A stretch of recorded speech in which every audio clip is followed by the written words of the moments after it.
Say, kids, what time is it? It's kind of like watching TV, but, in your car. 104.7 The Cave, Mike the Intern, Jay Stevens eating oranges. We're in the studio. It's Dark Side of the Stream. And I'm having my tea.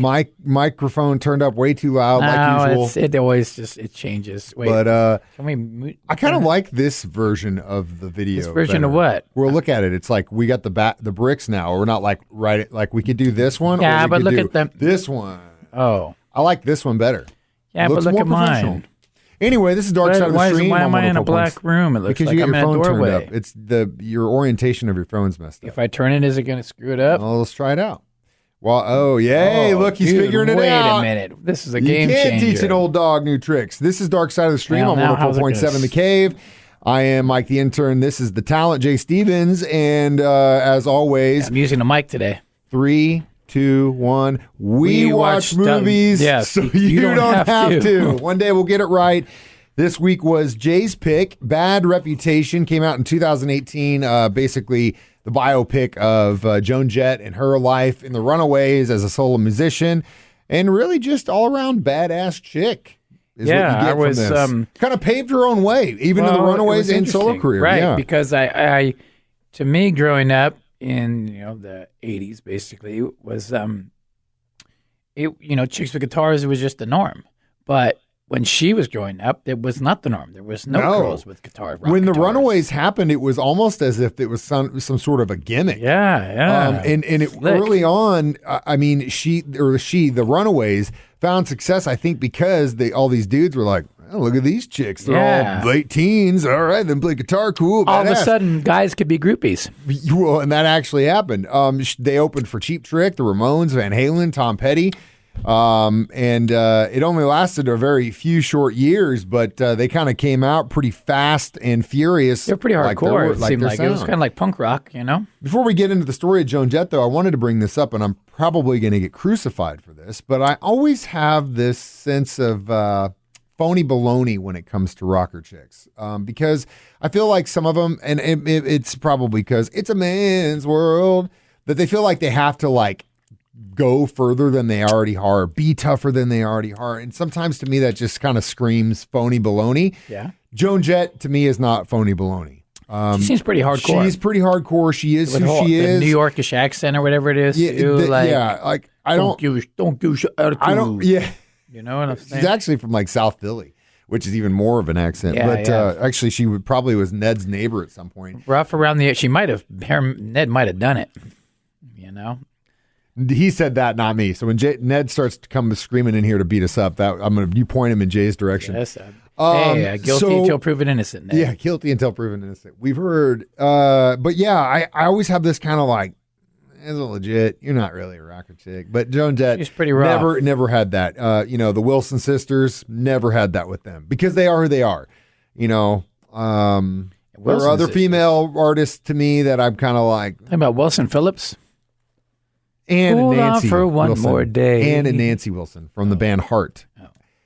The other Wilsons. The real Wilsons. But yeah, I think if anything, this documentary kind of solidified that she was the real hardcore, deal. Yeah, pretty and real she deal. Continues to be the real deal. And still. And that's what we're discussing today. The real deal. Bad Reputation. Joan Jett. Dark Side of the Stream on 104.7 The Cave. 104.7 The Cave, Mike the Intern, Jay Stevens back in the studio. Dark Side of the Stream this week was Jay's pick.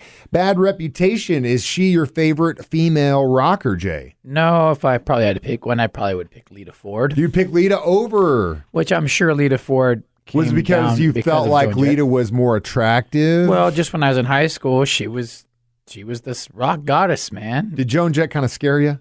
A little bit? No, she was just a little rough around the edge, maybe kind of tomboyish, and here Lita Ford was out there in lace and closing your eyes forever. Barely clothed.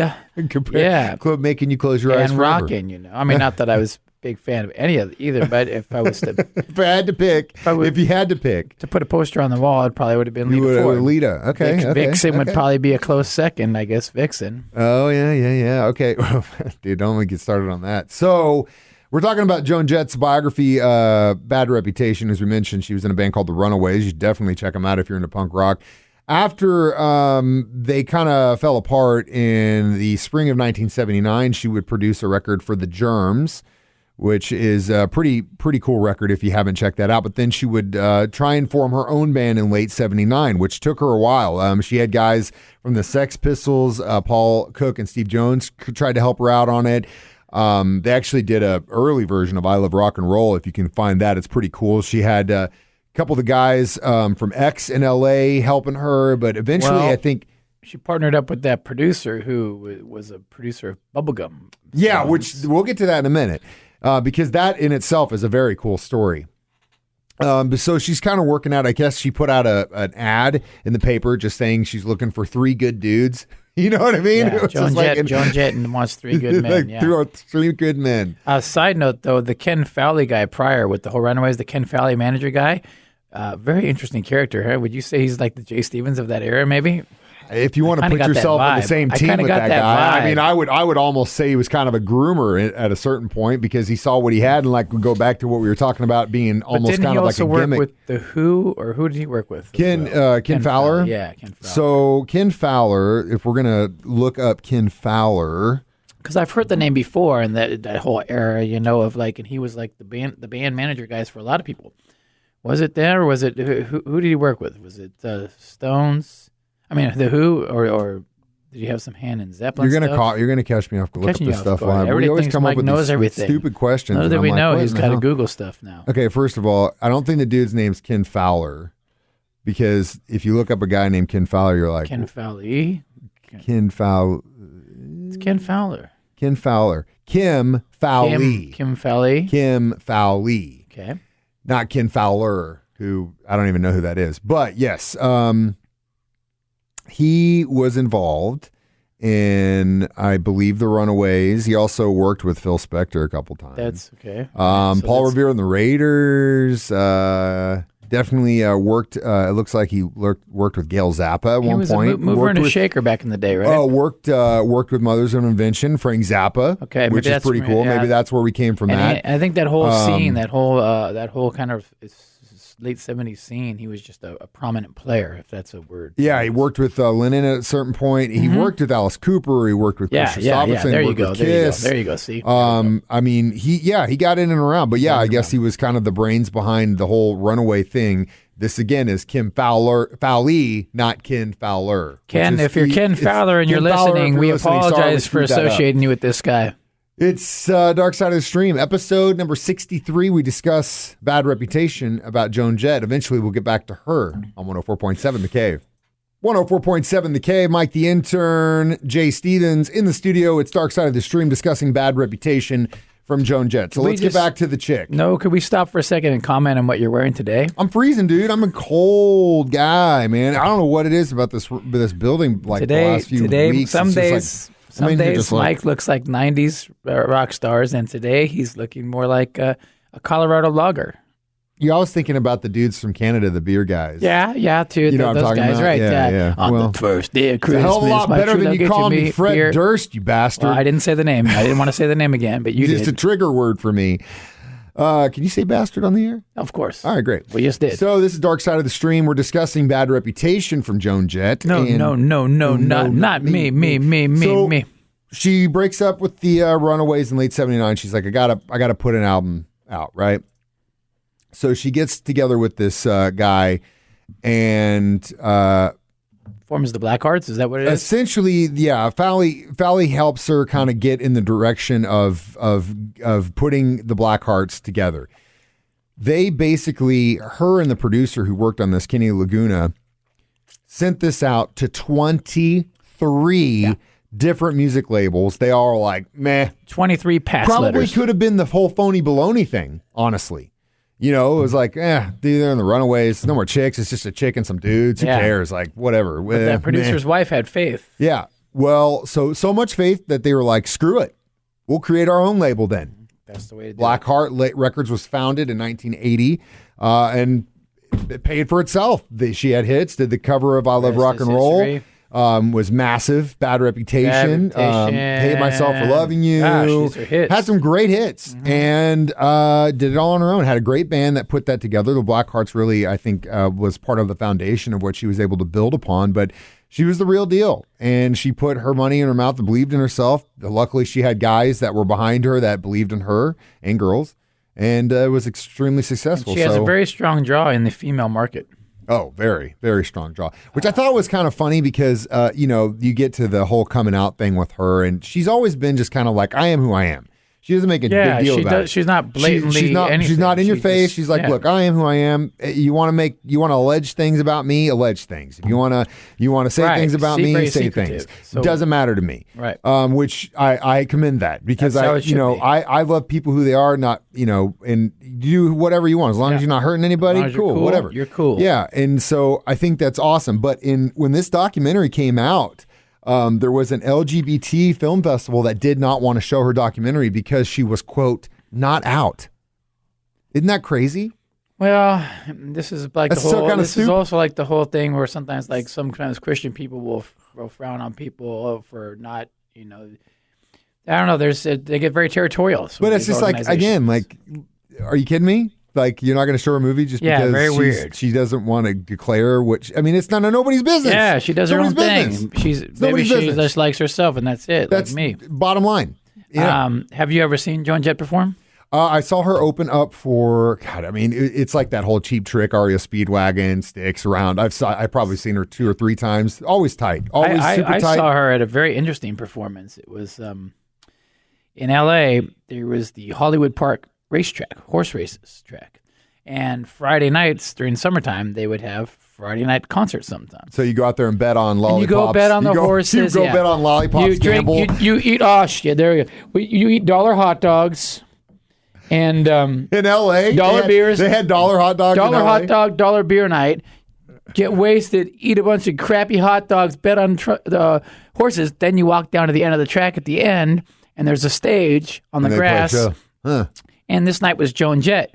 And so we walked, and there was not very many people there, maybe 100 people there. So we're just standing by the stage, and there's Joan Jett. But boy, a very strong female presence in the crowd. And they weren't into me. Jay went home alone. One of the only times in his whole life. Well, I'm sorry that was such a bad experience for you. So lesson, moral of the story is don't try to pull chicks at a Joan Jett concert. Show.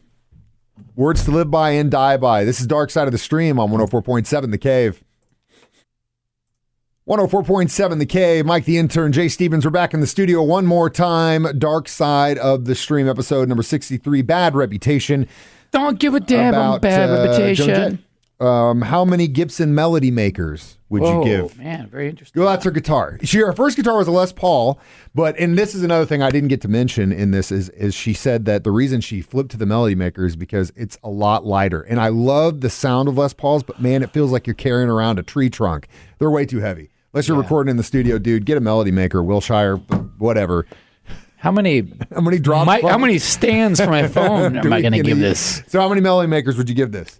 I'd give it a 3. Yeah, 3.5. Didn't take me anywhere really crazy. It was just interesting I always find it interesting to find how big rock icons have made it. Yeah, but and again, their path. This I felt kind of had the sense that this wasn't a warts and all documentary. You know what I mean? This was kind of like, let's just show, because there's been some stuff that have come out about some things that may have happened while the runaways were happening, involving some members. This could have been better. It could have gone dirtier. That actually has multiple reports from witnesses that, of course, Joan Jett has denied happening, but there's some not so good stuff that happened while they were in the band that doesn't put her in a very good light. And of course, that's not dealt with in the documentary at all. But again, it's hearsay. Who knows? I wasn't there. In all fairness, if they made a documentary about us, they would probably hide that my weird stuff too. No, not if I'm involved. It's going to be like 80% Jay, 20%. When I die, you can expose. I can't wait. Open not the closet, but open the storage units of skeletons. I feel like, I'd give it, I agree with you. I give it about 3 melody makers, and it wasn't bad, but, it wasn't life changing either. Nah. So It's next no, week, it's no abducted in plain sight. no, definitely not. And on that note, I felt like Jay kind of softballed this week's bad reputation, but part because I kind of put him on the spot and made him decide pretty quick while we were on the air. So he's just thinking, what's the last documentary I watched? I think it's a guy trait. I was ill prepared for the show that happens every week. I was not ready for that show. I didn't know it was coming up, even though we've been doing it 63 it's like times. When the kid tells me, hey, when the missus will say, hey, remember, you got to pick up the kid today. It's cool. Every week, Thursday, this is what I do. But for some reason, every Thursday morning, I completely forget this. It's like, dude, you got to go pick up your kid. So it's my turn next week for Dark Side of the Stream, and I'm going to pick the Raincoat Killer, serial killer in Korea. So we're going to get some interesting... Dude, I just keep screwing this up. I'm getting excited about the Raincoat Killer. We're getting back to killers and craziness. I'm going on Amazon right now to order a new new stand. Jay's going to order a new stand. He's out of here. Of course, you can always download these as a podcast on our 104.7 The Cave app. You can stream them online, 1047thecave.com, and watch us on Facebook Live every Thursday, 9 a.m. If we have to remind you, we will. This is Dark Side of the Stream saying, we watch movies so you don't have to.